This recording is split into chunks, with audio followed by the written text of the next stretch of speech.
ঘুম থেকে উঠে স্ট্রাগল নাম্বার 1। দরজা খুলতে গিয়ে দরজা খুলছিল না। এরপর ব্যালকনিতে গিয়ে দেখি বেলি ফুল গাছটাতে ফুল ফুটেছে। Struggle number 2। এখানে যে ফুল গাছটা রাখা আছে এটা আমি কদিন হলোই কিনেছি। এটাকে আমাকে ব্যালকনির এই সাইড থেকে ওই দিকের সাইডে নিয়ে যেতে হবে।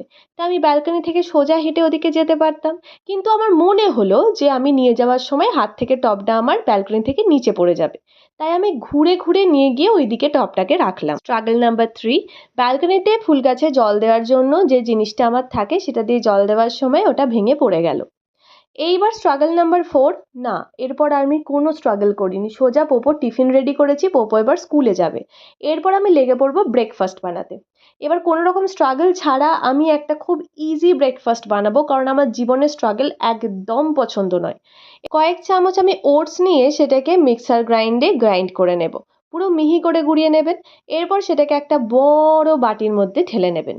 এরপর এর মধ্যে কি দিচ্ছি, আচ্ছা, একটা আলু গ্রেট করতে হবে। আলুটাকে ভালো করে গ্রেট করে নিয়ে ওটাকে জলটাকে ভালো করে ধুয়ে ওই যে গুঁড়ো করেছিলেন ওটসটা ওর মধ্যে দিয়ে দিতে হবে।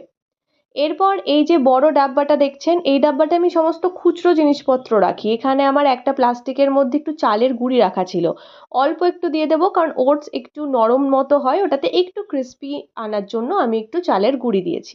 এরপর আন্দাজ মতো নুন, চিনি আর একটু জিরে গুঁড়ো, ধনে গুঁড়ো, আপনার কাছে যা মশলা থাকবে আপনি দিতে পারেন। আমি কোনো রকম কেস দেবো না যদি আপনি এক্সট্রা মশলা ইউজ করেন, প্রমিস। এরপর আমি দিয়ে দিয়েছিলাম 2টো ডিম। এখানে দেখাচ্ছি একটা, বাট আমি 2টো দিয়েছি, আমি মিথ্যে কথা বলি না, আমি 2টোই দিচ্ছি। আপনি 4টে দিতে পারেন, 6টা দিতে পারেন, it's up to you. Again আমি কোনো কেস দেবো না, আপনি যটা ইচ্ছা ডিম ইউজ করতে পারেন। এরপর আমি ফ্রাইং প্যানটা গরম করে অল্প তেল ব্রাশ করে, তেলটা একটু বেশি হয়ে গেছিলো বাই দ্য ওয়ে, এতটা তেল দেবেন না। অল্প তেল দিয়ে ওর মধ্যে ওই মিক্সচারটা আমি দিয়ে দিয়েছিলাম। তারপরে ওটা হতে একটু সময় লাগবে, একটু লো ফ্লেমে করবেন। ততক্ষণে আমি একটু রান্নাঘরটা গুছিয়ে নিই।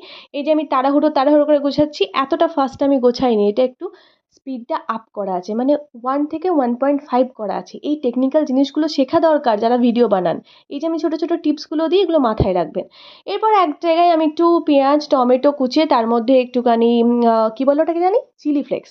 চিলি ফ্লেক্স একটু নুন ফুন দিয়ে ওটাকে একটু মাখিয়ে রেখেছিলাম। ওইটা ওই যে ব্যাটারটা দিয়েছিলাম ওটার মধ্যে ওপর দিয়ে দিয়ে দিয়েছিলাম, দেখেই বুঝতে পারছেন। এবার এটাকে মাঝখানে আমি উল্টে নিয়েছিলাম, একটুখানি ওপরটা ফ্রাই ফ্রাই হয়ে গেলে নামিয়ে নিয়েছিলাম। It's very simple. সিম্পল তো বোঝা গেছে। এর সাথে একটা চাটনি হলে দুর্দান্ত হতো, কিন্তু আমার হাতে তো সময় ছিল না, আমি কোনো চাটনি বানাইনি। আমি আমার ঘরে যে কটা সস ছিল সেই সমস্ত সস দিয়ে সার্ভ করে দিয়েছিলাম। আমি আরেকটু দেখিয়ে দিচ্ছি ক্লিয়ারলি, ঠিক এইভাবে বিষয়টাকে বানাতে হবে। বোঝা গেছে? It's easy and simple, right? কোনো অভিযোগ আছে? আই গেস নেই। থাকলে কমেন্ট গিয়ে লিখে দেবেন। কেমন? Tata, by.